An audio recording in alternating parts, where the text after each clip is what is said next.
Buenos días, mi nombre es Marlon Cruz. Voy a dar parte de una presentación relacionada con recubrimientos nanoestructurados en algunas aplicaciones industriales, metalmecánicas principalmente y en la industria offshore, o sea, que industrias relacionadas con instalaciones en el mar adentro. La presentación la he decidido hacer un poco general, pero para que abarcar algunos temas para que vean la importancia y la necesidad de entender cómo están involucradas estas tecnologías en aplicaciones de importancia en entornos productivos.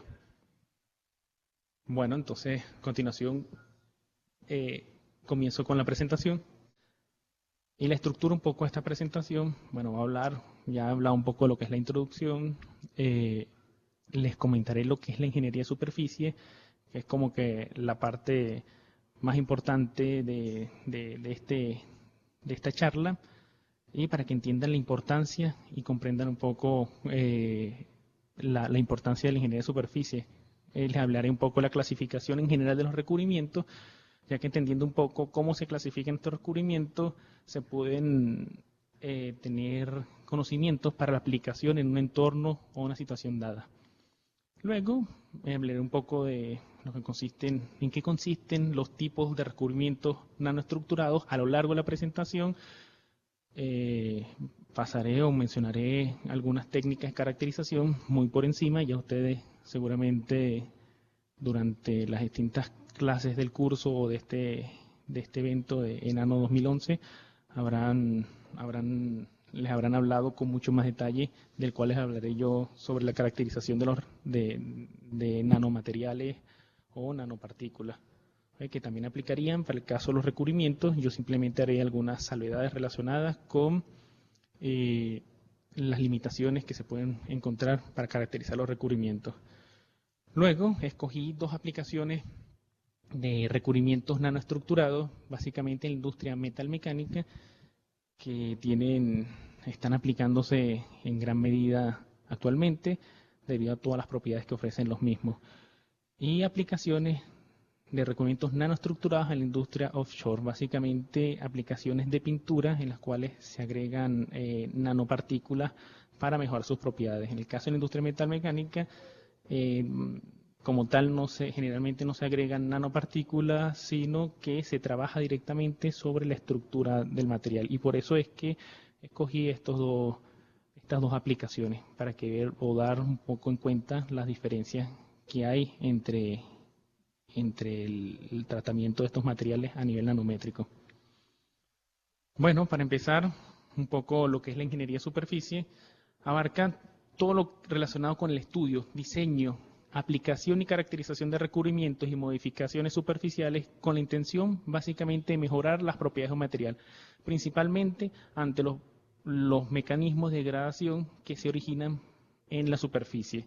Y como todos ustedes sabrán, prácticamente los tres mecanismos de degradación superficial que se van a encontrar a nivel industrial, cualquier tipo de componente o material, son la fatiga, la corrosión o oxidación y el desgaste. Todos son fenómenos superficiales y empleando técnicas de ingeniería de superficie, podemos mejorar el desempeño de los mismos ante estas condiciones. Como dijo algún científico, algún físico reconocido en su momento, llegó a decir que Dios creó los materiales, pero el demonio actúa en la superficie. Entonces, claro, tenemos una zona una zona de efectos per se, van a interactuar todos estos fenómenos. Entonces, la idea de la ingeniería de superficie es tratar de mitigar. Claro, los principios de ingeniería de superficie tienen que aplicarse en función de los requerimientos que va a tener. Los requerimientos que pueden ser buenos para unas condiciones determinadas, muchas veces no son buenos para todas, entonces tiene que optimizarse. Entonces, si ya con los materiales como tal tenemos una amplia variedad de combinaciones con los recubrimientos, aplicando la ingeniería de superficie, estas combinaciones tienden a elevarse prácticamente exponencialmente. Y básicamente el límite en aplicar recubrimientos es la imaginación y bueno, también los costos asociados a lo mismo. A manera de ejemplo, La ingeniería de superficie, bueno, tengo aquí algunas láminas, en las sociedades industrializadas, que es donde se ha tomado más en cuenta el hecho de actuar desde el punto de vista de ingeniería de superficies para disminuir los fenómenos de degradación que comenté anteriormente, ¿ok? Se emplean básicamente para extender la vida útil de maquinarias y o biosistemas, fabricar máquinas y dispositivos más eficientes, conservar los recursos materiales escasos, que eso básicamente es una necesidad que impera en la actualidad. Ahorrar energía también, ya que si reduzco la degradación de los materiales, la tasa de degradación de los materiales en los sistemas, voy a poder extender su vida útil, con lo cual me voy a tener ahorros asociados a esa reducción. Y mejorar la seguridad en sistemas mecánicos. A manera de ejemplo, viendo la ingeniería de superficie como una necesidad, como lo que tiene que ser, para el año 99, en el caso de la industria en el Reino Unido, empleando diversas técnicas de determinación o investigación a nivel industrial, determinaron o cuantificaron que los ahorros anuales obtenidos por la mejora en las prácticas para controlar el desgaste y fricción, que es uno de los tres mecanismos que le mencioné anteriormente, fueron estimados en alrededor de 4.000 millones de libras esterlinas para el año 1999. Entonces, aplicar adecuadamente todas estas técnicas, solamente en el caso de tribología, que involucran los aspectos relacionados con fricción y desgaste, significaría un ahorro importante, un ahorro del cual han caído en cuenta los países desarrollados, en especial en este caso el Reino Unido, que desde el año 1966 han estudiado todas las pérdidas asociadas al desgaste. Otro ejemplo, no sé cuán bien se ve esta transparencia, pero de todas maneras se las leo. En el caso de la industria inglesa, los ahorros en la ingeniería de superficie, bueno, fíjense, reducción del consumo de energía por disminución de la fricción. Estamos hablando de ingeniería de superficie aplicada solamente al caso de fricción y desgaste, ¿no? Sin contar los mecanismos necesariamente de desgaste y o fatiga. El ahorro en los costos lubricantes alrededor del 2%, pero fíjense en esta parte, los ahorros asociados con el mantenimiento y o reemplazo de piezas, lo que les decía anteriormente, es alrededor del 45% que se puede obtener con la ingeniería de superficie. Otro ahorro significante es en el aspecto relacionado con ahorros en pérdidas por averías, todo lo que involucra paradas de planta o utilización de personal para resolver los problemas que se presenten, ¿no? Entonces, también los ahorros son cuantificativos desde el punto de vista de inversión, incremento de la vida útil de las plantas. Entonces, bueno, ya teniendo un poco, ir enmarcando esto, la necesidad de la ingeniería de superficie, tenemos que la ingeniería de superficie básicamente la podemos clasificar en dos aspectos muy generales, lo que es la modificación superficial y los recubrimientos. ¿Okay? La modificación superficial son aquellos donde puede haber un cambio en la composición o que no hayan cambios en la composición. Básicamente el que uno más conoce como cambio de composición son tratamientos termoquímicos y la implantación iónica. Desde el punto de vista nanotecnológico, el que actuaría a nivel nanométrico en este caso, los cambios de composición serían los relacionados con implantación iónica, por el nivel en el cual están actuando en la estructura cristalina.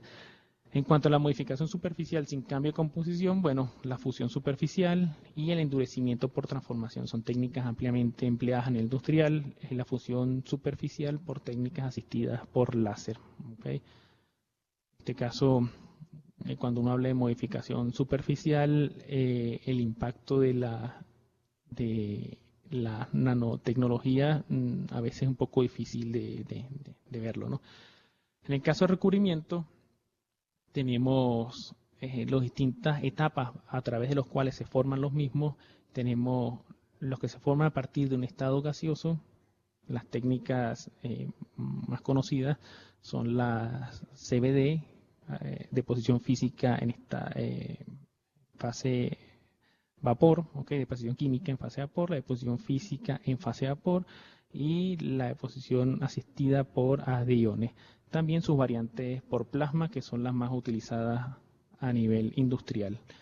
En el caso de esta solución, la deposición química, las tres variantes que más se conocen en el industrial: la reducción química, las técnicas de electrolez y la conversión química.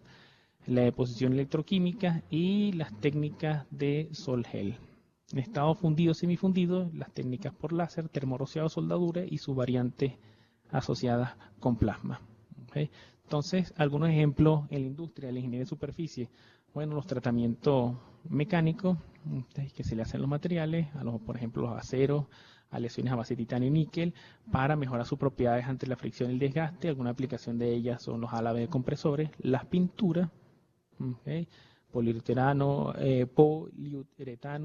fenólicos y epóxicos, ¿okay? Para aplicaciones cosméticas, corrosión y desgaste, o bueno, mejorar las propiedades ópticas y protección, por ejemplo, de los sistemas ante emisiones infrarrojas. En estos tenemos los ejes, los discos, los álabes. En el caso que les voy a hablar al final ya de la presentación de la industria offshore, se utilizan básicamente estas técnicas de ingeniería de superficie, sobre todo para las piezas que están expuestas al medio ambiente, todo lo que es la técnica de pintura, en las cuales las bases son bases poliméricas que se le agregan, bueno, en este caso para aplicaciones nanotecnológicas, nanopartículas, y se dispersan en la solución. Otra técnica de ingeniería de superficie, bueno, lo pulido, las técnicas de pulido como tal, para fines cosméticos, recuperar o reparar. ¿Okay? En el caso, bueno, de técnicas por termoquímicos, tratamientos termoquímicos, nitrógeno, básicamente aplicar nitrógeno y carbonos aceros, mejorar sus propiedades mecánicas. Bueno, en el caso de todo esto, ejemplo de industria, pero básicamente en la industria aeronáutica, ¿no? Árboles y engranajes, el CVD, que de deposición química en fase de vapor, las lesiones de níquel, para mejorar su corrosión y la oxidación, el PVD, bueno, varios materiales, dependiendo de los requerimientos, y mejorar la protección ante la oxidación y corrosión. ¿Okay? Entonces, otros tratamientos, bueno, el termoquímico, electroquímico, ¿okay?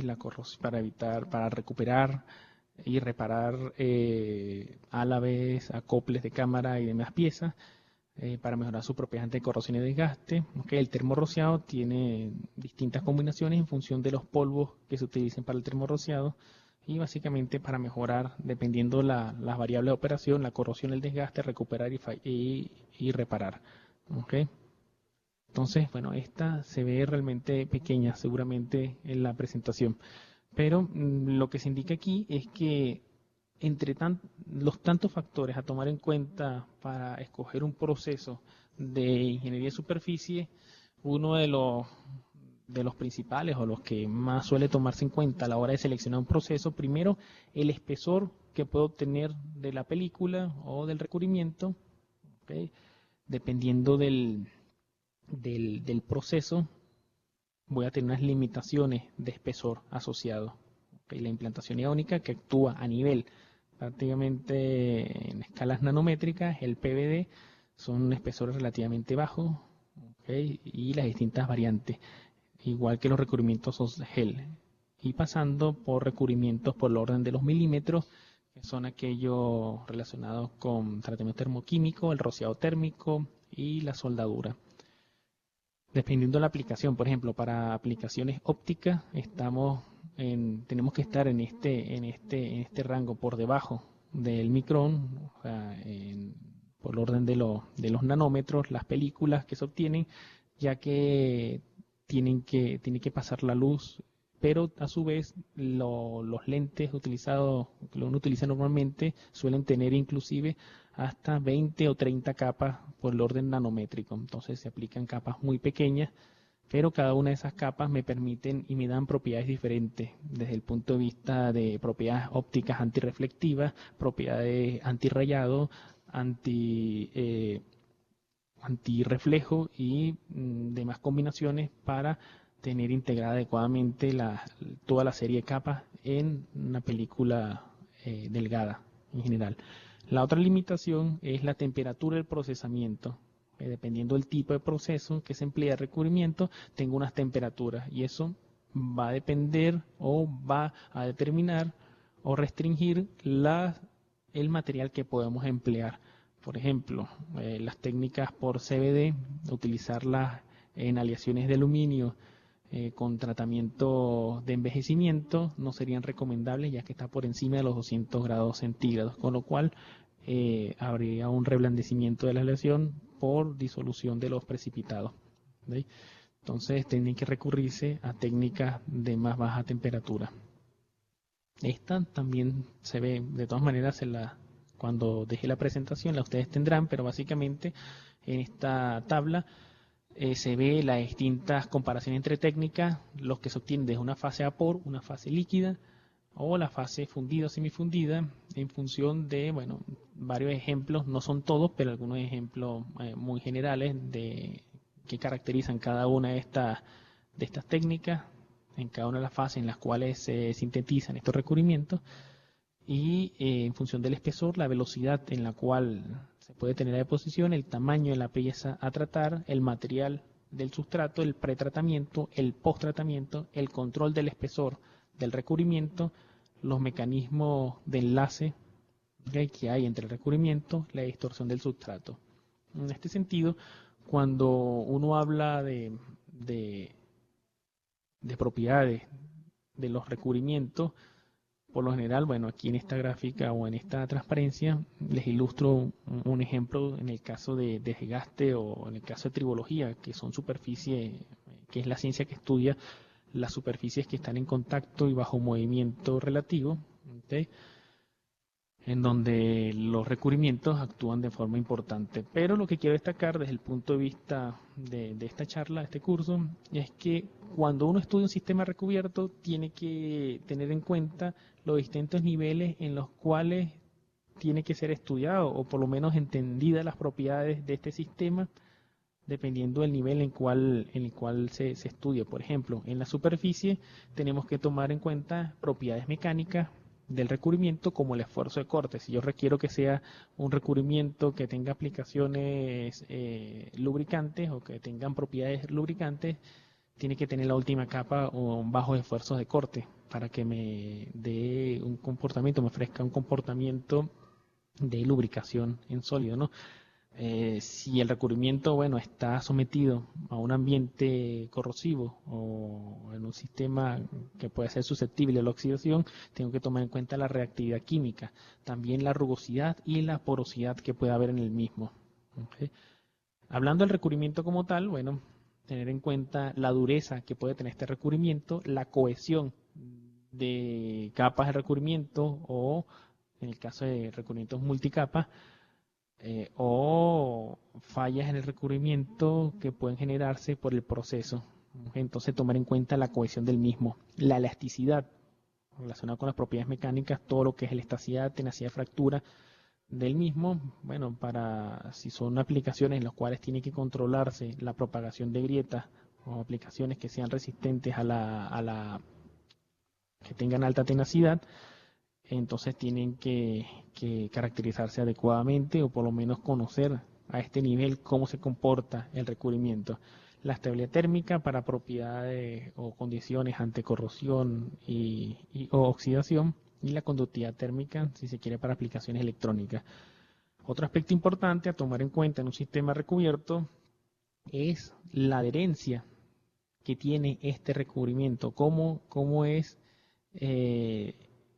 está sujetado, por decirlo de alguna forma, el recubrimiento al sustrato. Entonces, bueno, tomar en cuenta la adherencia o la adhesión del mismo, el esfuerzo de corte que se genera por las cargas mecánicas durante el contacto, en el caso de superficie bajo contacto, ya que si el máximo esfuerzo de corte para un sistema determinado está ubicado en una zona del intercara o del intercalar sustrato recubrimiento, entonces hay más posibilidades de que empiecen a generarse fallas en la misma, y a partir de ahí propagarse la falla o hacia el recubrimiento o hacia el sustrato.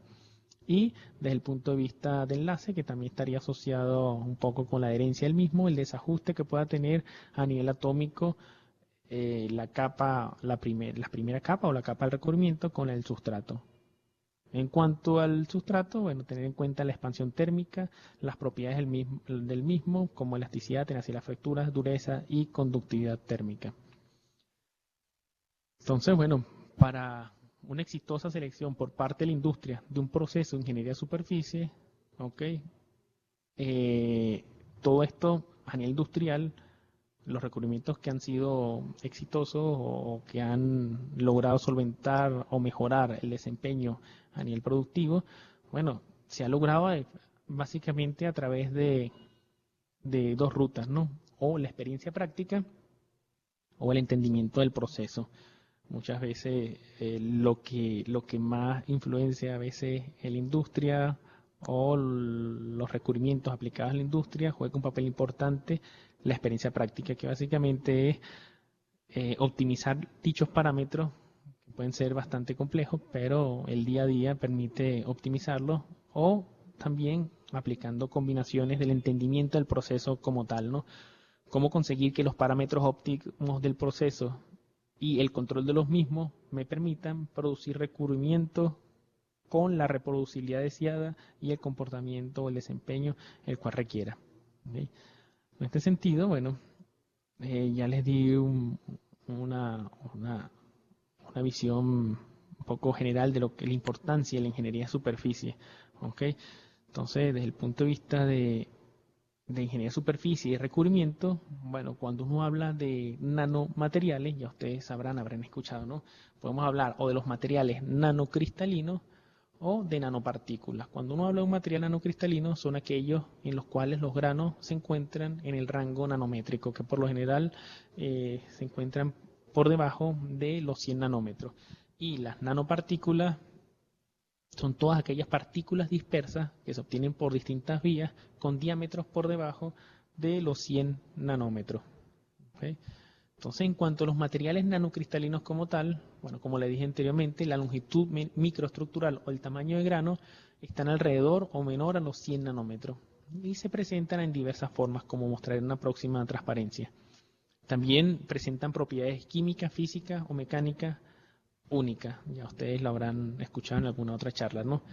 Y cuando el tamaño de grano alcanza un valor crítico, un valor alrededor de los 10 a 20 nanómetros, más del 50% en volumen de los átomos están asociados a los límites de grano o los límites interfaciales. Esto me va a hacer que se comporte de una forma totalmente diferente o en muchos casos muy diferente a el comportamiento de los materiales microcristalinos o que tengan tamaños de grano por encima de los 100 nanómetros. En el caso de cuando llega a este valor crítico, el hecho de tener el 50% en volumen de los átomos asociados a los límites de grano hace que, por ejemplo, cosas como la relación de Hall-Page, que está asociada desde el punto de vista, es una relación metalúrgica del tamaño de grano y las propiedades mecánicas, la cual hay una relación que me expresa esta expresión empírica, en la cual al reducir el tamaño de grano se incrementa la resistencia mecánica del material, pero llegar a este valor crítico, los límites de grano juegan un mayor papel en la deformación del material y no hay efectos de salto de dislocaciones que se pueden ver con tamaños de grano mayor. Entonces todo esto, la mecánica de los materiales, desde el punto de vista de materiales nanocristalinos, es algo que se sigue estudiando y porque cambian notablemente, le dan propiedades inclusive de superplasticidad a los mismos y mayor interacción con el entorno. Con lo cual, bueno, algo con lo que se juega es el punto de vista también de recubrimiento. ¿Okay? En cuanto a las nanopartículas, por lo general, las nanopartículas se consideran los bloques de construcción de los materiales nanocristalinos, aunque no necesariamente es el caso de los recubrimientos, ya que si en muchos casos las nanopartículas son los que me van a permitir construir los nanomateriales, en el caso de los recubrimientos yo puedo obtener nanomateriales controlando las variables del proceso, sobre todo las técnicas asistidas por plasma en vacío. ¿Okay? Pueden ser sintetizadas a partir de diversas rutas y eso También depende de la aplicación en la que se quiere y el nivel de experticia que pueda tener, ¿no? También ten en cuenta que tiene una alta área específica, por lo cual pueden tener una alta tendencia a la aglomeración. Esto es simplemente son algunas consideraciones de las tantas que pueden tenerse en cuenta y que ustedes muy bien sabrán, ¿no? Del caso de las nanopartículas. Y para el diseño de materiales nanocristalinos hay distintas configuraciones que seguramente en algún momento se la habrán mencionado, que están asociadas con la dimensionalidad de cómo actúan los materiales nanocristalinos, ¿no?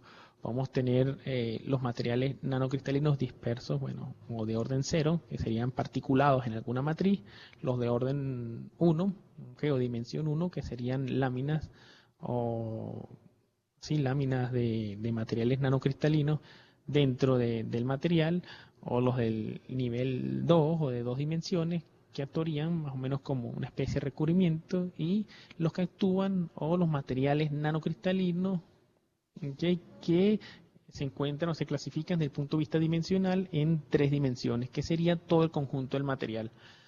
Claro, desde el punto de vista de recubrimiento, se utilizan o se manejan básicamente estas 3 dimensiones. En el caso de las pinturas, estamos hablando de dispersión de nanopartículas en una base, por ejemplo, epóxica o fenólica. El nivel 1 pueden ser, como veremos más adelante en algunas micrografías, las distintas capas que pueda tener el material nanoestructurado, o bueno, tener un material nanocristalino que sea de una sola capa.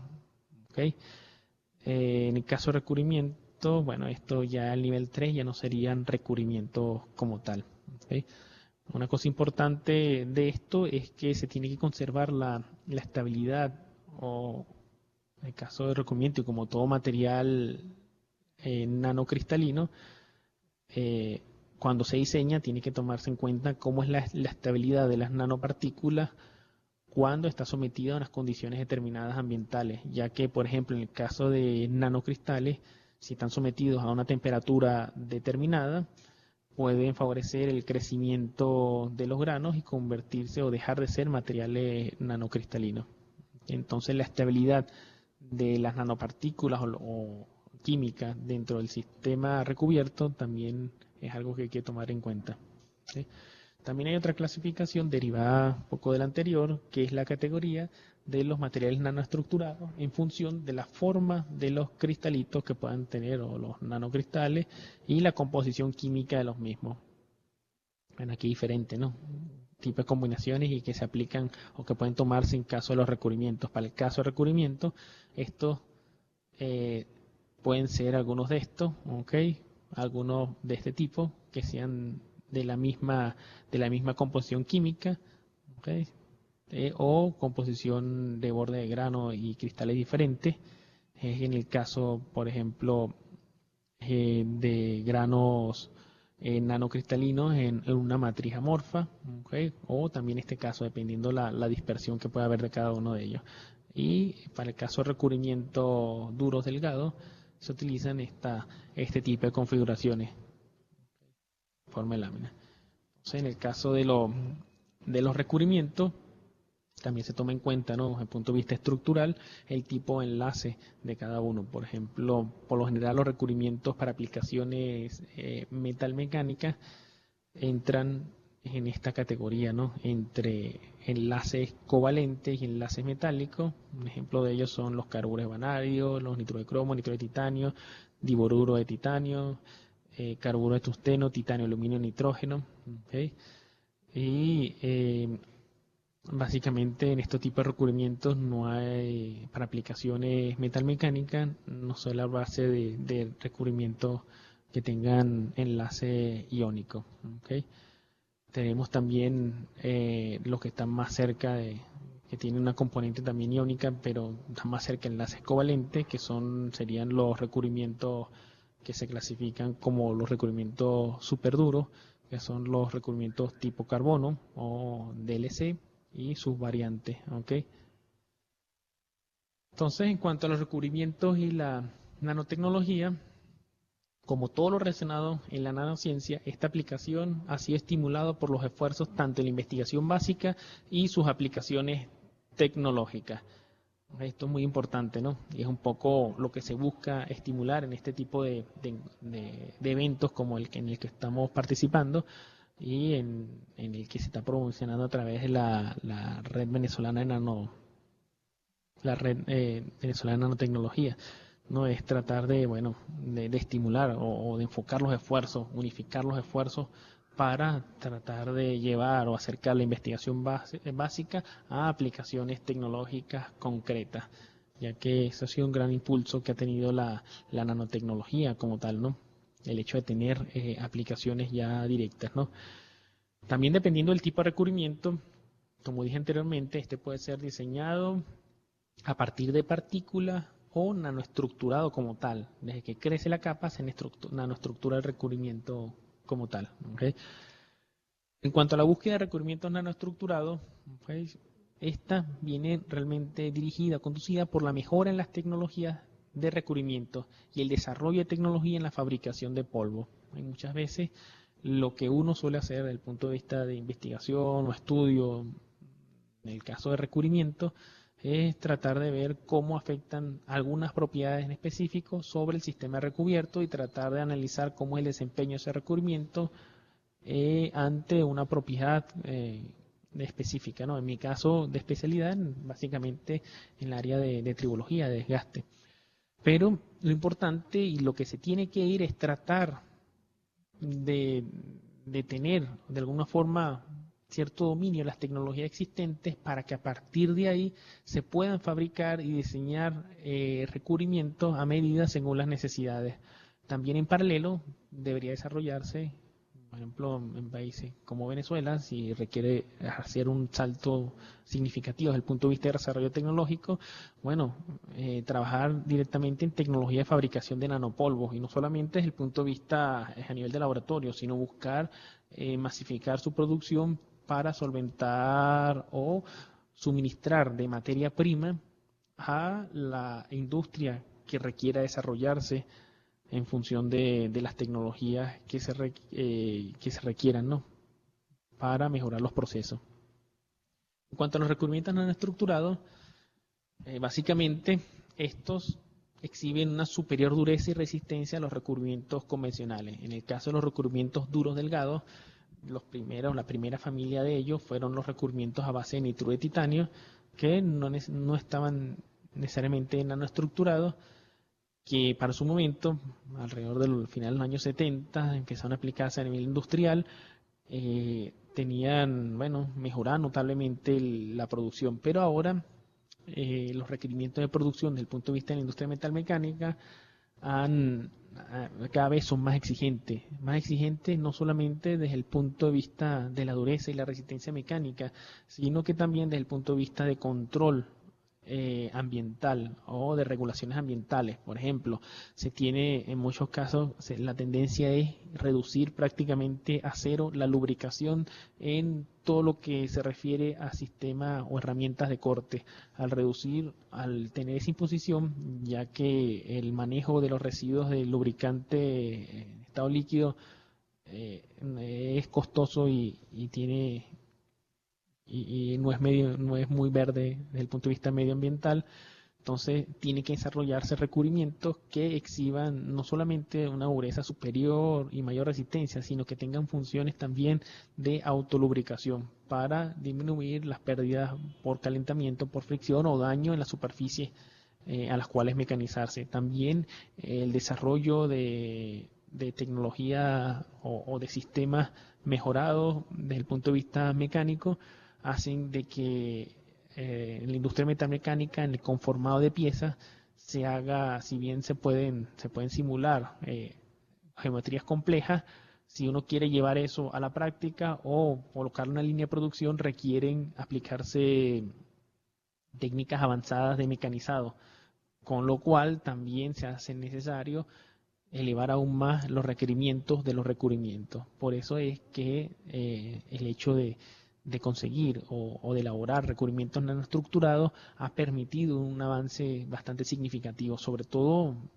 el gran boom de los requerimientos nanoestructurados ha comenzado a finales de los años 90 y vemos ahorita aplicaciones prácticamente a todos los niveles de las empresas fabricantes de recubrimientos duros delgados.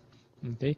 Entonces, el control de las variables, todo lo que es la tecnología de control que pueda haber sobre un proceso determinado, me ha permitido también controlar procesos que antes eran del dominio a nivel de laboratorio y básicamente empleados solamente por físicos, ¿no? Ahora gente que se ha puesto a trabajar y ha permitido controlar cada uno de las variables, o por lo menos dominarlas para una aplicación dada, ha permitido optimizar cada una de esas variables, ¿no?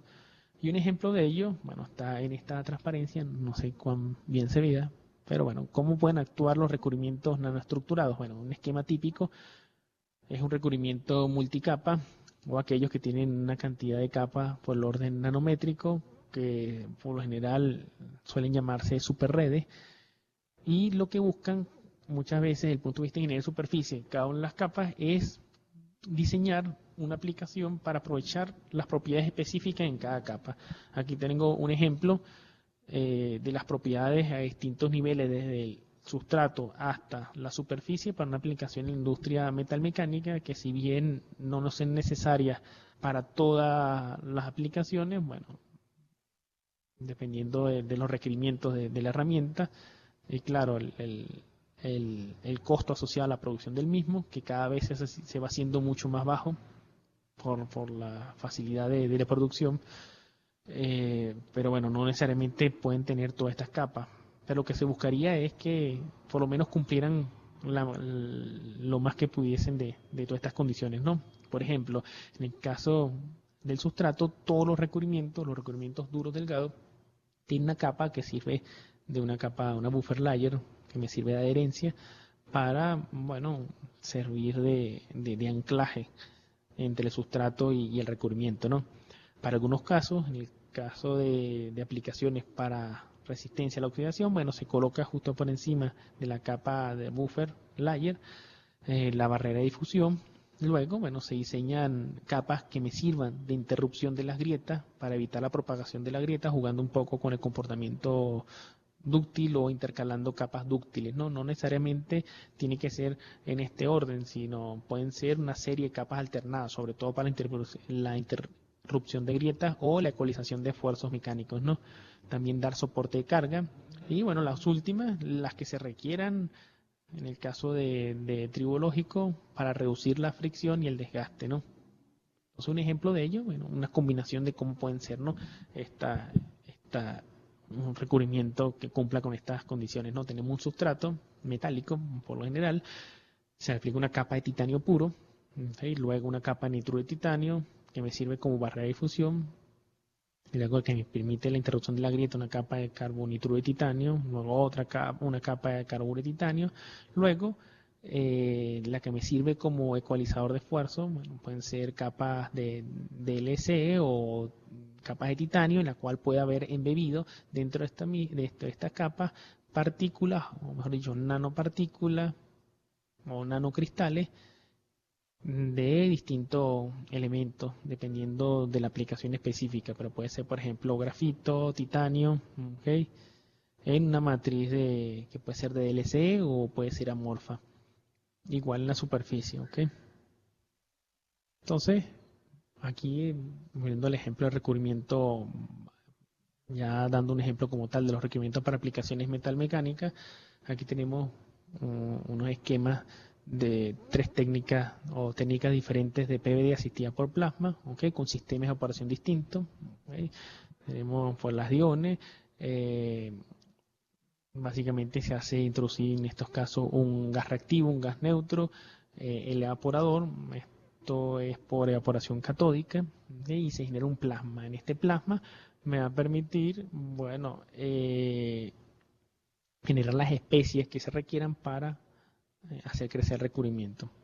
En el caso de la posición química en fase de vapor, se hace una mezcla de gases que son reactivos y se activan térmicamente, ¿okay?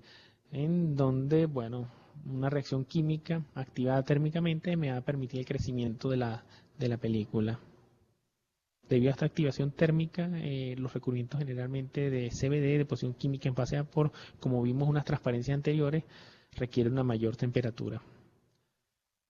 En cuanto a la comparación de las técnicas más usadas, bueno, la deposición física en base de vapor, se da evaporación por medio físico del metal, la técnica es en alto vacío, la presión de los gases reactivos es muy baja, las piezas están polarizadas durante la aplicación de recubrimiento y son temperaturas que están máximo alrededor de 500 grados centígrados. Entonces, bueno, se utilizan piezas previamente templadas, revenidas, rectificadas o pulidas, dependiendo de la aplicación. ¿Okay? La deposición química en fase de vapor es un proceso realizado a baja presión, recubrimientos a altas temperaturas y los reactivos son introducidos en el reactor en la fase de gas. ¿Okay? Entonces, bueno, estas son algunas etapas del mismo, ¿no?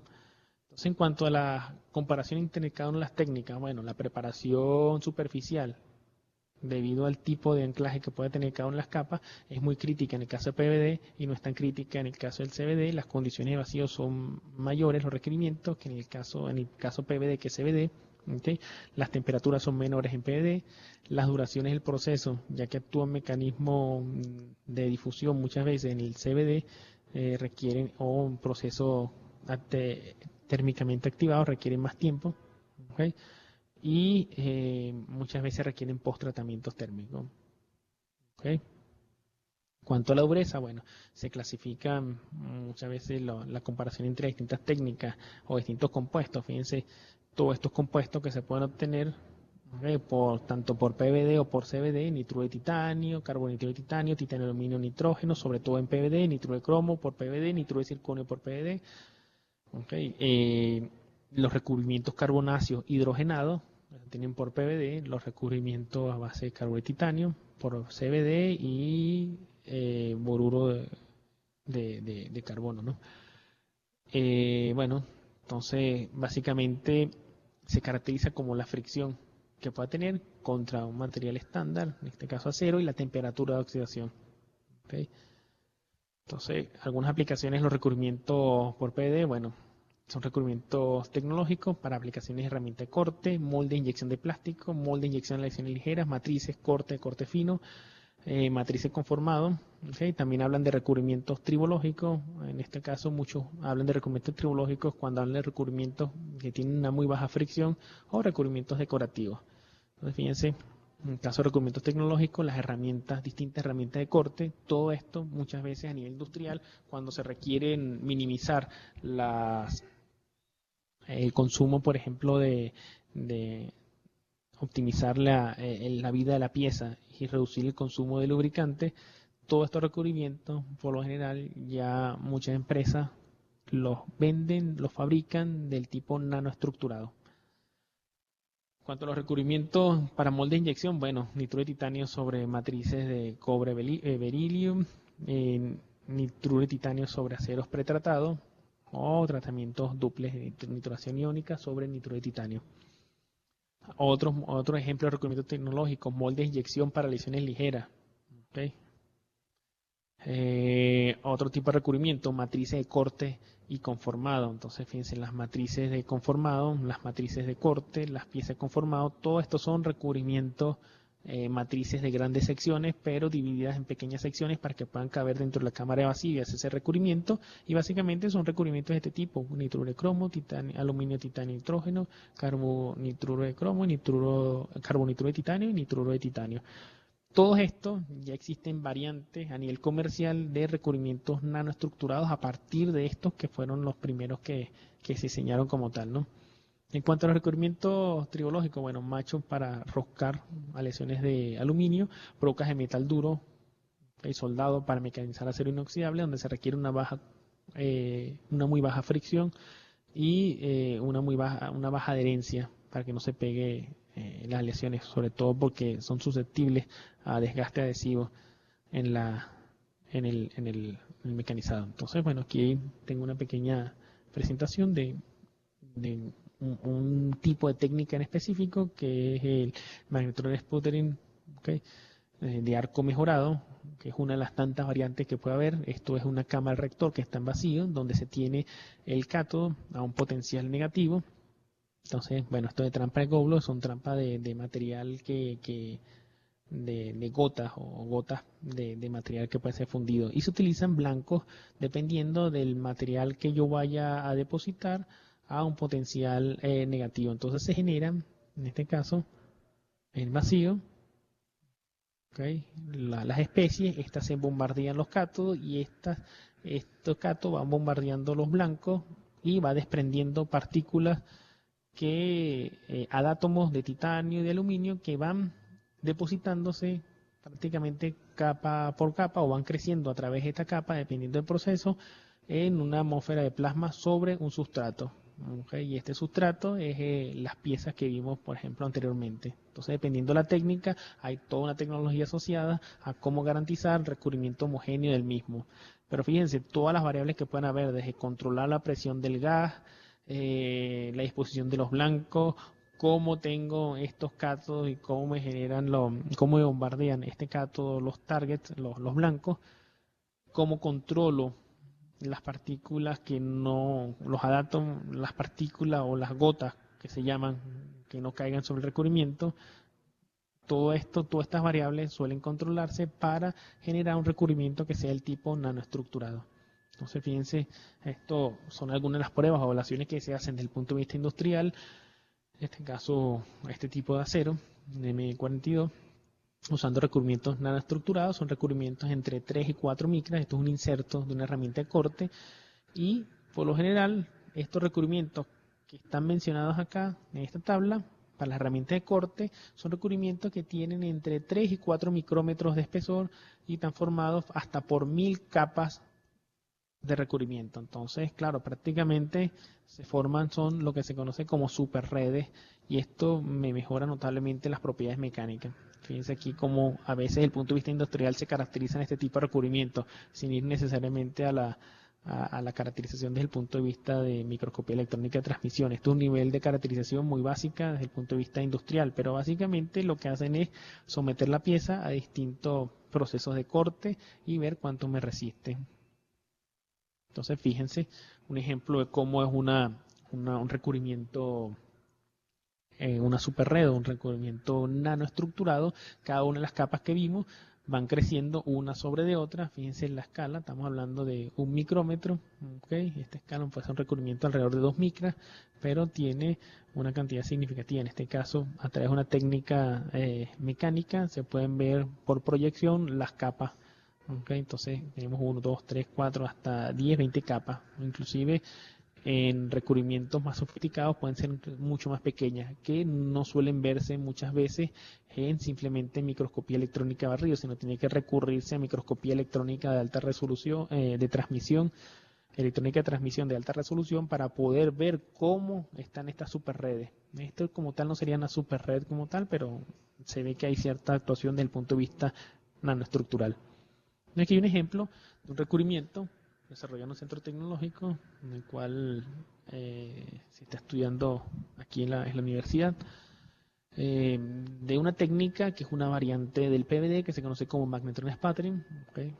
Que esa técnica se utiliza en unos magnetrones que me dirigen el campo del plasma, y estas especies las pueden focalizar o dirigir hacia el sustrato para que se vaya depositando sobre el mismo. Entonces, combinando, se pueden combinar dentro de la cámara vacío, dependiendo del recubrimiento que se quiera, los distintos targets. Fíjense que aquí tenemos la combinación de, si en el proceso, por ejemplo, 113, se quiere cromo, aluminio, nitrógeno, se colocan targets diametralmente opuestos de cromo y de aluminio y se van bombardeando. Entonces se van controlando el bombardeo de cada uno de estos para generar un recubrimiento nanoestructurado. En este caso, el 149 es cromo, aluminio, circonio, nitrógeno. Entonces, fíjense que se intercalan, en este caso, uno de los cátodos.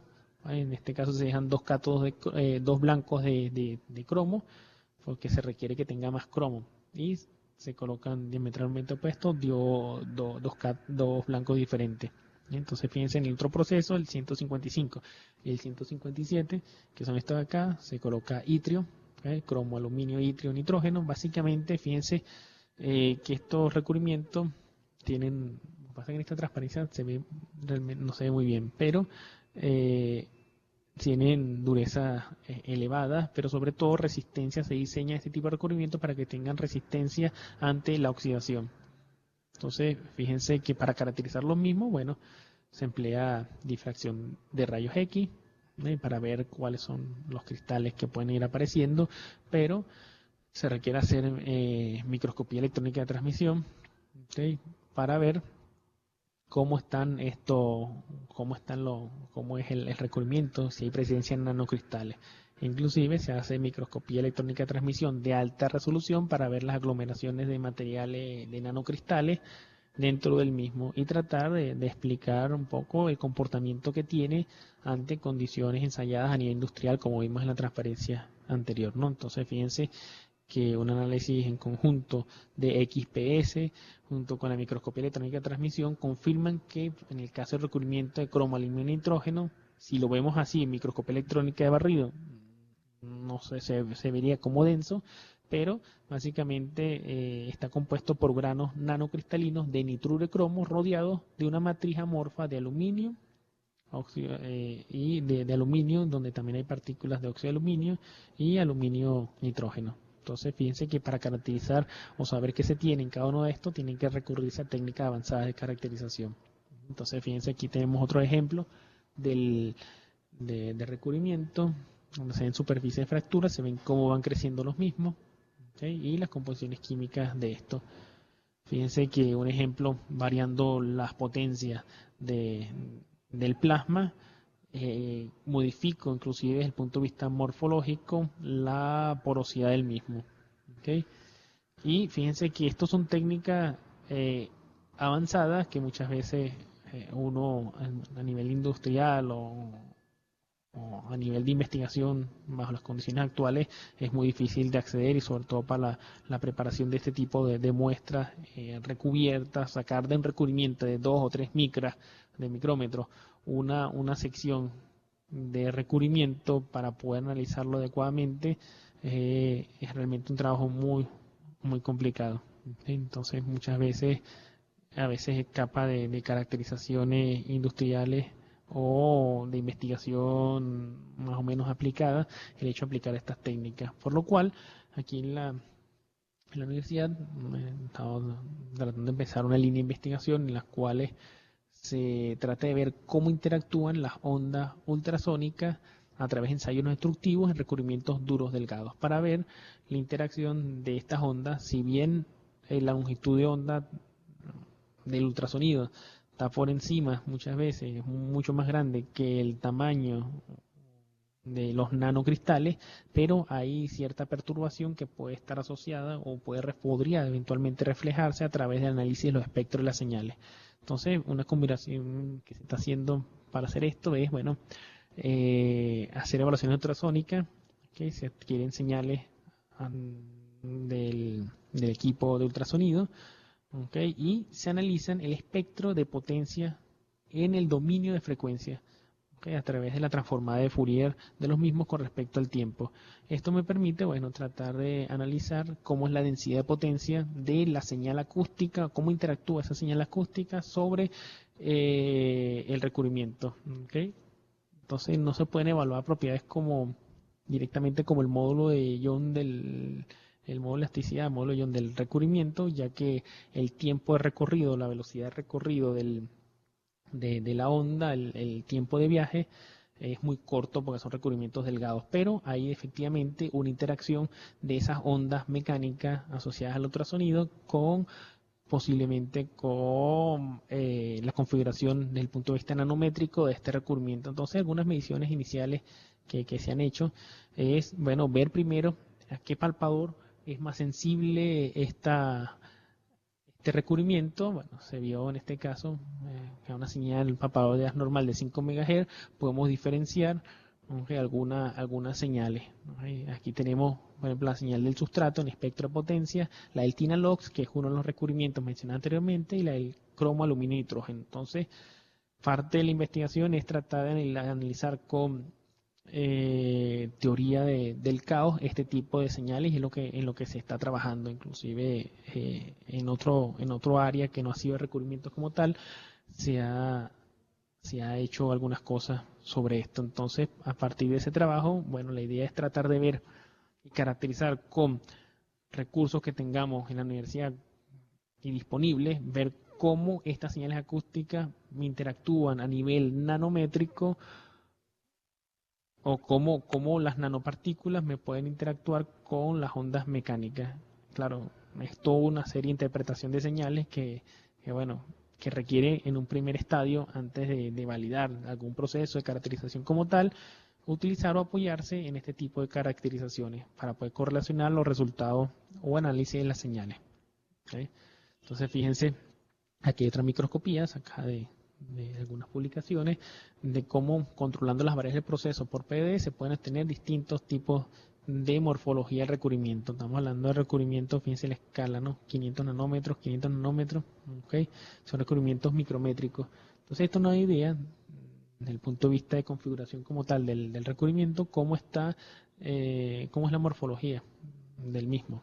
Entonces, esto depende de variables asociadas que ya han sido previamente reportadas, asociadas con la presión de argón, la presión básicamente del gas en la cámara vacío, y la temperatura que hay del sustrato y la temperatura de fusión del material. Entonces, hay unas zonas que tienden a ser más equiaxiales al crecimiento o más columnares. Eso me da o me otorga propiedades diferentes.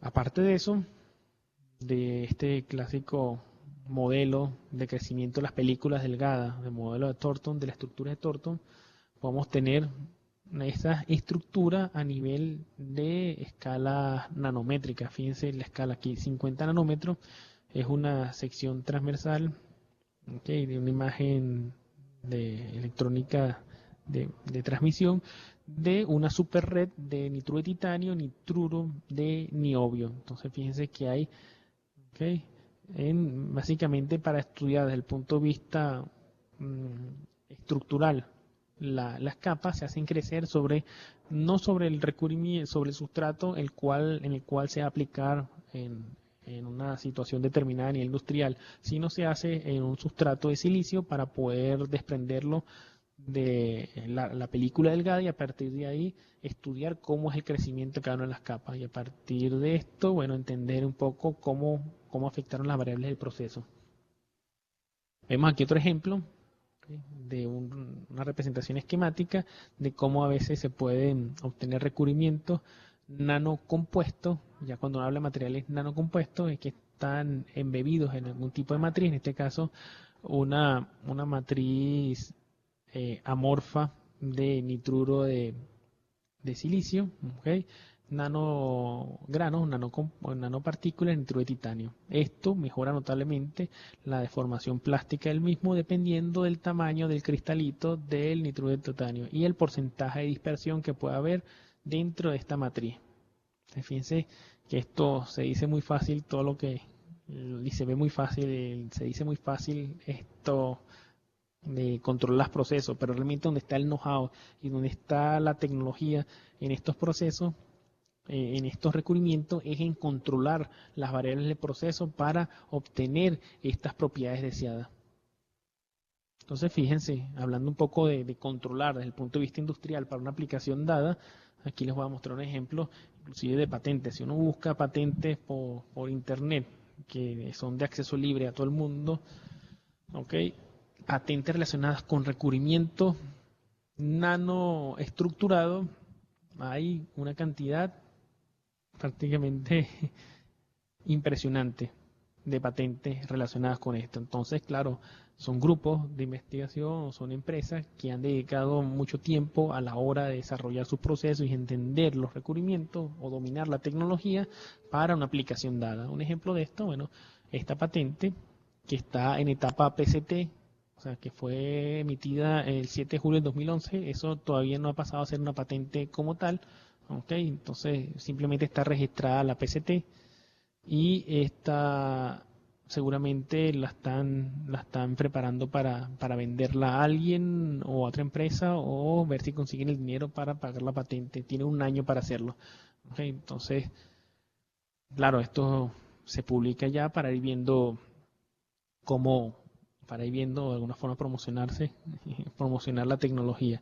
Entonces, fíjense, las patentes también es una fuente importante de información. Claro, hay que saberle, entenderla un poco y ver qué es lo de qué trata, ¿no? Porque el lenguaje es totalmente diferente al lenguaje científico que uno puede conseguir en los artículos, pero sacando información a partir de ella, uno tiene idea de cuál es la tendencia realmente desde el punto de vista industrial, cuáles son las tendencias que hay en cuanto a explotación o aplicación de un recubrimiento determinado, ¿no? Entonces, fíjense, este es el método de fabricación de películas de diamante o DLC, Diamond Light Carbon, ¿ok? En una mecha, ¿ok? Entonces, fíjense, en esto especifican bien la geometría y fíjense que aquí hablan en una de las partes de los claims, de las reivindicaciones, dicen que se utilizan unos métodos de recubrimiento determinados y es básicamente recubierto con un diamante, una película de diamante nanoestructurada. El diamante se obtiene a través del proceso, que básicamente no es 100%, no es un diamante natural como tal, sino un diamante sintetizado que tiende a tener estructura cristalina o enlace tipo sp3 hibridizado del grafito que genera una estructura cristalina como la del DL, como de la del diamante. ¿Okay? Otro ejemplo de esto, de una patente, muchas veces cuando uno lee las patentes tiene que ver un poco lo que es la fecha y a quién está asignada. Y vemos que está asignada es pareciera que a una universidad, entonces posiblemente la quieran para vender. Pero básicamente un método para obtener superficies duras a nivel de la nanoescala. Entonces aquí utilizan métodos de posición por magnetron sputtering, okay, parecidos a los que les mencioné les mostré en la animación, ¿no? En donde se aplican películas de titanio, al menos una en la superficie, y a partir de ahí una serie de capas desde el punto de vista nanoestructuradas, ¿no? Entonces, fíjense que esta patente habla de invención de un método relacionado con la formación, la generación de un recubrimiento que tiene un espesor de al menos, por lo menos, o no más, o igual de 200 nanómetros y con una dureza superior o igual a los 20 gigapascal. Fíjense, para tener una idea de lo que es una dureza de 20 gigapascal, estamos hablando que un acero endurecido, un acero herramienta endurecido para aplicación industrial, tiene una dureza de alrededor de 11 gigapascal. ¿Okay? Entre 8 y 11 gigapascal podría llegar a tener inclusive un acero nitrurado. Fíjense que tienen recubrimiento de 20 gigapascal. ¿Okay? Entonces, fíjense que son recubrimientos ultra delgados de 20 nanómetros, de 200 nanómetros, ¿okay? Y estos ultra, les llaman, de películas delgadas ultra duras, son ampliamente utilizados, se piensan diseñar principalmente en campos para proteger partes contra el desgaste abrasivo. O sea, prácticamente microobjetos para aplicaciones de micromecánica, ¿okay? Y en aspectos de aplicaciones micromecánicas donde se desee mantener o conservar la morfología o la superficie micromecanizada para hacer micromáquinas o micromecanismos. Entonces se requieren recubrimientos sumamente pequeños, pero el recubrimiento, aunque tenga 200 nanómetros de espesor, tiene una serie de capas determinadas, ¿no? Entonces, donde tiene una capa de titanio, como dijimos anteriormente, la capa de adherencia, la capa de nitruro de titanio y la capa como tal nanoestructurada, ¿okay? Que viene a ser básicamente titanio, circonio, boros y nitrógeno. Entonces, claro, en esta patente también colocan para soportar los resultados, indican sus propiedades mecánicas, ¿okay?, que puedan tener, la nanodureza medida por técnica de indentación. Entonces establecen relaciones óptimas de la potencia aplicada en cada uno de los targets. En el caso de recubrimiento de titanio, circonio, boro, entonces hay dos de ellos que es una aleación. Uno de los targets es una aleación de circonio boro y el otro es un blanco de titanio solamente. Entonces se le aplica un potencial diferente a cada uno de los blancos y en función del potencial diferente en cada uno de los blancos, bajo unas condiciones controladas determinadas, se obtiene una composición determinada, pero un valor optimizado de nanodureza. ¿Ok? Entonces, fíjense los valores que pueden tener recubrimiento. Aquí dice distintas combinaciones y donde hay una relación de potencia de cada uno de los blancos, ¿no? En esta patente también muestran algunas fotos, pero realmente la resolución en la cual colocan las micrografías y las fotos son realmente malas y no vale la pena colocarlas. Pero fíjense también otras las variables que controlan el proceso y que están registradas en la patente, con lo cual tienen que ser críticos. Es la relación del flujo de nitrógeno, ¿okay?, la relación de flujo de nitrógeno y la nanodureza del mismo. ¿Okay? Entonces fíjense, en el caso de, ya saliendo la patente, en el caso de nanopolvos, estos se pueden obtener o de recubrimiento no solamente por técnicas de PVD, sino también por técnicas de rociado térmico. Entonces se aplica una especie de pistola, en la cual se hace una aplicación del material y esto se depositan sobre un sustrato determinado. Entonces el material de alimentación pueden ser básicamente nanopolvos, los cuales son proyectados junto con otra mezcla de polvos que no sean nanométricos sobre la superficie y generar recubrimiento por rociado térmico que pueden tener características nanométricas. Vemos aquí granos en microscopía electrónica de transmisión de los recubrimientos, ¿okay?, y granos equiaxiales en el mismo. La aplicación de nanopolvos por estas técnicas de termorrociado me permite mejorar la porosidad, reducir la porosidad en el recubrimiento, con lo cual amplían las aplicaciones de los mismos. Y a su vez, la variación de la tasa de desgaste con respecto a la carga. Fíjense cómo mejora el desgaste a distintos niveles de carga normal aplicada, utilizando material, un recubrimiento termorrociado sin aplicar nanopolvos y otro con aplicación de nanopolvos. ¿Okay? En cuanto a las aplicaciones, aquí simplemente di un vaso muy general de recubrimientos para la industria metalmecánica. ¿Okay? Y por último, para aplicaciones offshore o en la industria mar adentro o en el mar, ¿okay?, una de las aplicaciones críticas ahora y las que tienen bastante requerimiento o que están teniendo bastante requerimiento es la industria de la generación de energía eólica.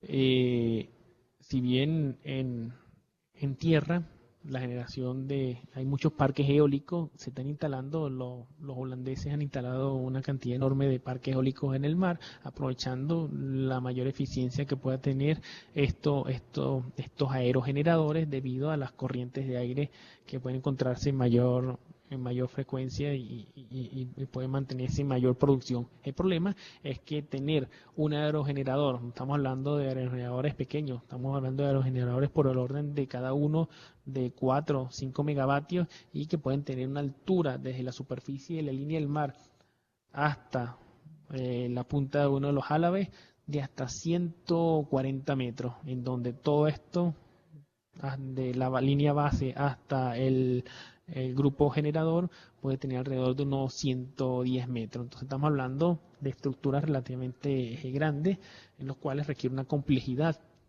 desde el punto de vista de diseño, no solamente mecánico, sino desde el punto de vista también de materiales, sobre todo en la corrosión. Y bueno, trabajos desarrollados en Noruega, de esto viene de una presentación de ahí, identifica los distintos tipos de corrosión que puedan tener estos aerogeneradores dentro o en un ambiente marino, ¿no? Las unidades de control pueden tener oxidación en los circuitos del mismo, los sistemas de engranaje, corrosiones localizadas, ¿okay?, todo lo que es el soporte principal, ¿okay? Pueden tener, bueno, problemas de corrosión, la zona donde se sujeta o se anclan en la base, la torre, ¿okay? Como está en la zona de la línea de agua, lo que se conoce como la splash, zona de salpicadura del agua, hay una corrosión notable por, bueno, la aireación y las características ambientales de este mismo. Entonces hay una cantidad de corrosión que se puede generar, ¿no? Y las monopilas abajo también pueden tener corrosiones no solamente asociadas con el ambiente salino, sino también por contaminación desde el punto de vista de moluscos o de algas que crecen a través de ello, ¿no?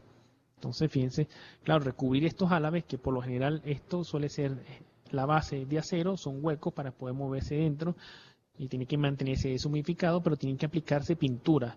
Ahí tenemos una limitación, no podemos colocar estas secciones tan grandes, el recubrimiento tiene que ser un recubrimiento en el cual tenga una facilidad de aplicación enorme. Y los álabes, por lo general, estos álabes suelen hacerse de fibra de vidrio o fibra de carbono, entonces también tienen que recubrirse para mejorar no solamente, en este caso no estarían tan afectados por la corrosión, pero sí estarían afectados por el hecho de la formación de hielo o de partículas de agua salada que con vientos muy fuertes pueden servir como partículas o pueden actuar como partículas de impacto sobre la superficie. Entonces tiene que ser un recubrimiento que tenga un cierto nivel de dureza, ¿okay? Y tengan unas posibilidades de mantenerse, ya que, claro, mantener una torre de esta no se puede ir todo el tiempo, a cada rato ir a mantenerla, tiene que hacerse unos ciclos de mantenimiento y se busca que sean ciclos de mantenimiento prolongados. A diferencia, por ejemplo, de las torres o de los sistemas de perforación en mar adentro, que como siempre hay personal trabajando sobre las plataformas de perforación, hay un mantenimiento constante, pero esto prácticamente se deja y como no hay personal ahí vigilándolo, tiene que asegurarse de tener recubrimientos que sean adecuados para tener una confiabilidad y un mantenimiento distanciado y reducir costos y aprovechar máximo el rendimiento energético y los gastos asociados a la instalación de los mismos. ¿Sí? Entonces, fíjense en la industria offshore, ¿sí? Fíjense aquí en los dibujos, el recubrimiento requiere que tenga una buena protección, una buena adherencia, resistencia a la deformación plástica, sobre todo en los recubrimientos de los álabes, que tenga durabilidad, como dije anteriormente, y como estamos hablando de recubrimientos de base polimérica, base epóxica, o pintura prácticamente, tiene distintos modos de fallas que se pueden generar, ¿no? Por la corrosión por debajo de los mismos, ¿no? Ampollamiento, degradación del mismo, fallas mecánicas. Entonces vemos aquí distintos problemas de ampollamiento que pueden haber, ¿okay? Degradaciones superficiales, de recubrimiento, y hay que tomarse en cuenta los criterios de uso, selección del material recubierto, métodos de aplicación, reparación y mantenimiento y control de calidad.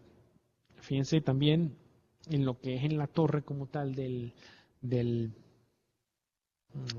los aerogeneradores. Bueno, hay distintos niveles de corrosión, ¿no? Y fouling, que es ensuciado, contaminación por algas, moluscos, ¿okay? Entonces generan también daño y pueden generar también daño asociado a la corrosión. En este sentido, los recubrimientos en aplicaciones offshore, sobre todo las plataformas petroleras, es un mercado que está muy dominado por la industria petrolera y sobre todo todos los requerimientos de pintura vienen muy normados. Entonces la normativa para su aplicación está altamente centralizada y en muy pocos lugares. Entonces desde el punto de vista de investigación y aplicación directa, muy pocas universidades, prácticamente ninguna la hace. Eso está regido por pocas empresas, que todo lo que es el control de los recubrimientos en la industria offshore. Entonces, pero toda esa normativa se aplica y básicamente si ahí suele haber a veces recubrimientos nanoestructurados, pero no o recubrimientos que pueden ser útiles para la industria offshore, pero muchas veces no se llega a saber si realmente se están utilizando recubrimientos nanoestructurados en estas aplicaciones, ¿no? Entonces, Fíjense, el avance de este tipo de tecnología, Financial Shop, puede verse mejor más que en artículos científicos, puede ser monitoreado a través de la revisión de patentes. Y básicamente los recubrimientos para aplicaciones offshore que emplean nanotecnología son dispersiones de partículas nanocristalinas y o nanotubos en matrices o bases orgánicas. Entonces, fíjense, en este sentido, los materiales que sirven de material base para, para, para que sirvan de dispersión en las pinturas pueden ser obtenidos por vía vapor, líquido, estado sólido o combinado. ¿Okay? Entonces fíjense un poco viendo las partículas que pueden obtenerse. Estos son partículas obtenidas por técnicas de sputtering y condensación de gas por vía física, en estado vapor, la caracterización por microscopía electrónica de transmisión respectiva. También se obtienen como materia prima para estas pinturas partículas o nanotubos, en este caso son nanotubos de carburo de silicio, sobre todo para aportar resistencia al desgaste abrasivo, ¿okay? O nanotubos de carbono obtenidos por técnicas de deposición física en estado de vapor. También se pueden obtener nanopartículas vía sol-gel. Tenemos partículas con unas características determinadas, ¿okay? Y o también partículas desde el punto de vista mecánico. En el caso de lesión mecánica, nanopartículas, en este caso se obtienen nanoparticulados a partir de molino de bola o aleación mecánica del zinc. ¿Okay? Entonces fíjense, aquí podrán ver en este caso algunas aplicaciones de una empresa. Fíjense, pueden buscar en esta página. Ellos venden comercialmente recubrimientos, entre ellos para aplicaciones marinas, en donde estos hablan de un recubrimiento que puede remover partículas contaminantes de la superficie, lo hacen hidrofóbico. Entonces tiene un recubrimiento que llaman Cyber Nanocoating, ¿okay? Y tiene una acción autolimpiante. Entonces fíjense, la invención, cuando hablan de esta patente, es el 2008, bueno, relacionada a la protección de una composición de un material polimérico dendrítico, ¿okay? y superficie entrecruzada de materiales nanopartículas, ¿okay? Entonces fíjense, esta patente la tienen no solamente en Estados Unidos, la tienen en Japón, en Alemania, inclusive hasta en México. O sea que el campo de acción de ellos es importante, ¿no? Entonces de la patente mexicana saqué este extracto y fíjense que si bien ellos conocen las propiedades o ven cómo pueden mejorar algunas nanopartículas sobre este sistema recubierto, que es la matriz dendrítica polimérica, ellos hacen la salvedad de que sin sujetarse a una teoría particular, se cree que la acción de autolimpieza de la composición de revestimiento pudiera atribuirse a propiedades fotocatalíticas en nanopartículas de óxido de zinc en la superficie en revestimiento de esta invención. O sea, ellos le han agregado, uno se pone a ver un poco cómo llegaron a esto. Ellos han aplicado, bueno, cierta tecnología, pero han utilizado nanopartículas de óxido de zinc que se obtienen comercialmente, y la han aplicado de una forma determinada, que es lo que protege, lo que están protegiendo con esta patente, pero ellos todavía, a pesar de que es una patente como tal de explotación comercial, tiene una respuesta a unas condiciones determinadas del medio ambiente, pero ellos aseguran en este caso de que no se están sujetando a ninguna teoría particular. Esto básicamente lo que quiere decir es que no entienden exactamente qué es lo que está pasando, pero saben que el hecho de tener nanopartículas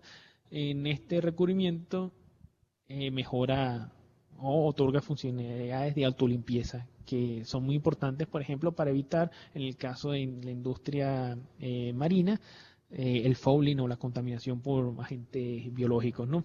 Y también dicen que hay una absorción de luz ultravioleta por el óxido de zinc, que eso ya se conoce, ¿no? Entonces protege también el deterioro de la superficie inducido por las emisiones ultravioletas, que también tiene que tomarse en cuenta a la hora de hablar de sistema aerogeneradores, ¿no? Tiene que tener toda esta zona que está expuesta al sol, protección para evitar la degradación por ultravioleta de las pinturas. Entonces fíjense lo curioso de esta parte, ¿no? Igual también dicen de otras propiedades de estos recubrimientos, hablando de esto sin sujetarse a una teoría particular. También vemos otra patente, una de las dos patentes solamente que escogí para esta presentación, es el hecho de utilizar nanopartículas de dióxido de titanio, recubrimiento de dióxido de titanio, ¿okay? Y el proceso de estas mismas, ¿no? Entonces, utilizan partículas de dióxido de titanio que ya se utilizan muy bien comercialmente, pero se aplican para mejorar sus propiedades ante condiciones marinas, ¿okay? También hablan de recubrimiento o una composición para evitar el anti-biofouling o fouling, ¿okay? De recubrimientos. Entonces ellos dicen que para evitar la contaminación de algas y moluscos, por lo general se ha utilizado partículas que contengan cobre o que tengan cobre, ya que el cobre es tóxico para los microorganismos, entonces no se pegan a la pintura. Lo que pasa es que también es tóxico para todo lo que esté en el ambiente, entonces hay un nivel de toxicidad asociada al cobre que está en estas pinturas, con lo cual hay restricciones desde el punto de vista de conservación ambiental del mismo. Entonces esta patente lo que está protegiendo es un recubrimiento que podemos ver comercialmente en esta página, NanoSil, en donde esa acción anti-biofouling, ¿okay? Para evitar la adherencia de moluscos o de algas o ensuciamiento por algas en los recubrimientos, utilizan nanotubos de carbono, ¿okay? Del mismo. Entonces, bueno, esto es un poco lo que quería dar durante la presentación, y cualquier cosa ustedes me pueden contactar a través de esta página donde están todos mis datos de contacto si tienen alguna duda, inquietud relacionada al mismo. Bueno, profesor, yo tengo una pregunta con respecto a esos estudios que están haciendo por las técnicas de ensayo no destructivos para los recubrimientos nanoestructurados. Y la pregunta es básicamente qué características o qué propiedades de estos recubrimientos se buscan utilizando esta técnica de ensayo no destructivos. Básicamente con la técnica de ensayo no destructivo lo que estamos buscando es caracterizar los mismos, ver qué diferencia puede haber entre un material, un recubrimiento nanoestructurado y uno no nanoestructurado. Entonces, claro, estamos en una etapa prácticamente embrionaria del desarrollo de esta técnica, pero yo considero que hay que trabajar en el estudio de las señales para ver cómo interactúan estas ondas mecánicas de origen ultrasónico, ¿okay? Sobre el recubrimiento. Pero el recubrimiento como tal está diseñado, estos tipos de recubrimientos, para aplicaciones en la industria metalmecánica, sobre todo para recubrimientos resistentes a mecanizado a altas temperaturas o en ambientes por encima, en contactos por encima de los 800 grados centígrados. ¿Okay? Gracias. De todas maneras, en un momento pensé que pudiesen estar buscando espesores o discontinuidades dentro de las multicapas. No sé si por ahí va la cosa. No, haciendo defectología del mismo, no, porque tenemos limitaciones, hay limitaciones como tal para hacer defectología clásica o análisis clásico de la señal que está asociado con la velocidad de la onda ultrasónica a través del medio, porque si estamos pasando la onda ultrasónica por un medio de un recubrimiento de 2 micras, el tiempo de recorrido es muy corto, con lo cual no se pueden hacer evaluaciones como tal desde el punto de vista de efectos.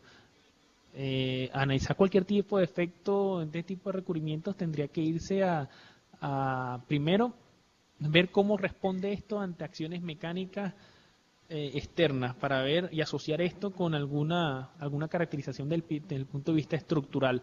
Pero básicamente aquí lo que se quiere ver es ver o tratar de alguna forma ver cómo se logra algún procedimiento de caracterización que sea más o menos confiable para, utilizando una técnica de un acceso relativamente fácil, poder analizar señales, pero no desde el punto de vista de la velocidad de recorrido de la onda ultrasónica, sino de la interacción de la onda ultrasónica a través de los espectros de potencia. ¿Okay? Gracias, muy amable, profesor.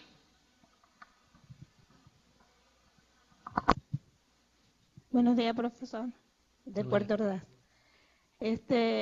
Para, no capté muy bien la técnica de PCB y la otra, la física. La química y la física, la PCB, o sea, la técnica no sé si era de posición de las dos. Sí, la sí, diferencia entre... Ajá, la diferencia entre la física y la química. Okay, básicamente son técnicas asistidas, generalmente se utilizan técnicas asistidas por plasma.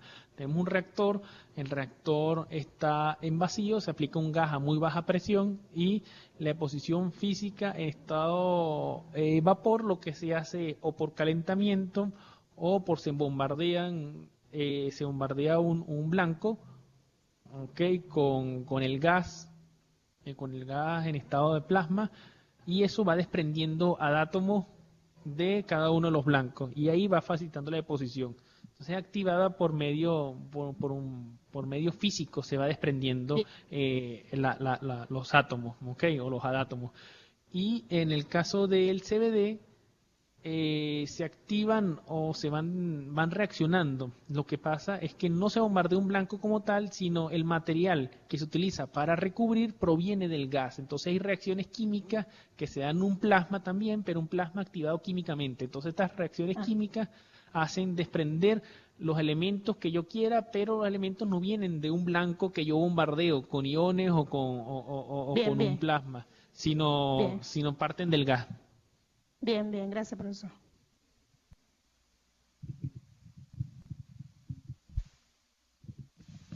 Hola, profesor, desde Mérida. Una pregunta. ¿Me escucha bien? Primero que todo. Sí, se escucha.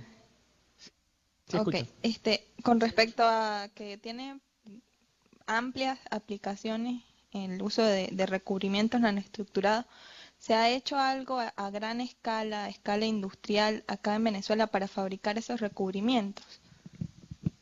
No, realmente no. Y eso por eso es que también traté de insistir en esta presentación de que hay patentes, de que hay investigación aplicada a esto, pero aquí en Venezuela no se está haciendo absolutamente nada en esto. Pero a veces, para empezar a hacer recubrimientos de este tipo, primero hay que ver un poco hacia dónde se quiere. Inclusive hay patentes que hablan, que uno busca por internet, que se obtienen nanopartículas para colocar dentro de los taladros o a través de formar un compuesto nanoparticulado depositado por una de estas técnicas para los taladros de perforación. Recubrimientos a base de DLC. Entonces, fíjense, básicamente lo que se requeriría para esto, primero es la voluntad de ponerse a hacer y algún tipo de financiamiento para poder tener un reactor de estos industriales, como han hecho en algunos lugares, por ejemplo, en España, que es donde yo más conozco un poco esto. Hay muchos que se han dedicado a estudiar el plasma, todas estas cosas, pero hay gente también que para la creciente industria que pudo haber en un momento, por ejemplo, la industria automotriz, ellos han comprado tecnología, comprado un equipo industrial y, claro, hay ciertas recetas, dependiendo del tipo de acuerdo que se haga desde el punto de vista comercial, hay ciertas recetas que vienen del fabricante del equipo, pero si se tiene el equipo, se puede jugar con las variables del proceso y a partir de ahí generar o desarrollar recubrimientos. Como vieron en una presentación de aquí de INASMED, de unos recubrimientos que me dieron de un centro tecnológico, ellos tienen equipos comerciales y a partir de esos equipos comerciales ellos juegan no solamente con las recetas una de las que apareció ahí del Tinalox, que son recetas de casas comerciales, sino pueden jugar con las variables. Pero entonces lo que falta aquí en Venezuela, un poco. Entonces hay que ver, primero tiene que haber una industria que esté ávida de estos recubrimientos y yo creo que la industria petrolera puede ser uno de ellos. Inclusive empresas donde me han dicho gente que tiene estos equipos y estas en empresas, que teniendo este equipo en un entorno industrial donde se produzcan, por ejemplo, tenga un mercado más o menos asegurado, aunque sean equipos sumamente costosos, las tasas, el tiempo de amortización de estos equipos son bastante cortos. ¿Okay? Entonces podemos hablar de, si tiene una aplicación dada determinada, equipos que puedan costar $500,000, $1,000,000 de estos recubrimientos, si tiene un mercado asegurado, se puede amortizar en 2-3 años. Sí, Y las porque digamos, pinturas, los problemas y los sitios donde aplicarlos, pues aquí en Venezuela tenemos bastantes. sí. En la industria siderúrgica, en la petrolera, o sea, dónde hacerlo hay bastante, pero con qué hacerlo no tenemos nada. Ese es el Entonces, problema. Y yo creo que un poco, yo lo que busco también con estas presentaciones es tratar de crear conciencia y de hacer ver, porque a veces, fíjense, las transparencias que yo les mostraba de las pérdidas que hay en el Reino Unido. ¿Ok? Y eso, tenemos que estar conscientes de lo que estamos perdiendo y estando conscientes de lo que estamos perdiendo y cuantificarlo, oye, tratar de ofrecer mejoras, pero también cuantificarlo, no hacerla, bueno, mejoré esto y bueno, me mejoró, pero no sé hasta qué profundidad impactó esa mejora. Entonces, uno puede empezar a hacer mejoras a distintos niveles, pero si uno la cuantifica, oye, puede ver que aplicar recubrimientos avanzados, técnicas, principios de tribología, de desgaste adecuados, protección contra la corrosión o la fatiga, utilizando el conocimiento que ya uno tiene, ¿okay? Pero aplicando las necesidades industriales, creando conciencia y teniéndolo bien cuantificado y estipulado, ya se puede ver, mira, esto hay que invertir en esto. De hecho, desde el punto de vista industrial, hicieron un estudio en Estados Unidos, y creo que también lo respaldaron el Reino Unido y Japón, que lo verificaron, desde el punto de vista de la tribología, lo que es recubrimiento y desgaste, que llegaron a la conclusión de que por cada dólar que invierten en investigación, en tribología, en la parte de recubrimiento y desgaste, se puede tener un retorno de la inversión de $50 en 2 años. O sea que si inviertes $1,000, puedes tener un retorno de inversión o unos beneficios de $50,000. Claro, esos beneficios están asociados a la reducción de los tiempos de parada, de las pérdidas asociadas al desgaste. Pero se cuantificó que hay una relación de 1:50. Eso es mejor que tenerlo en cualquier bono, en cualquier dinero en el banco. Pero hay que saber dónde invertir ese bolívar o esos 1.000 bolívares para que tenga un retorno de 1:50.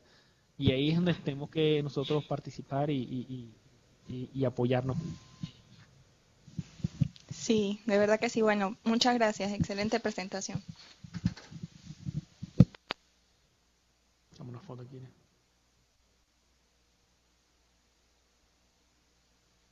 ¿Sí? ¿Otra pregunta?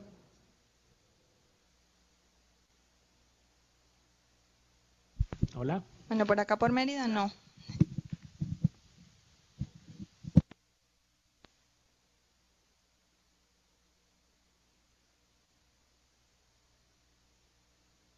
¿Sí? Por Tordá, está vacío.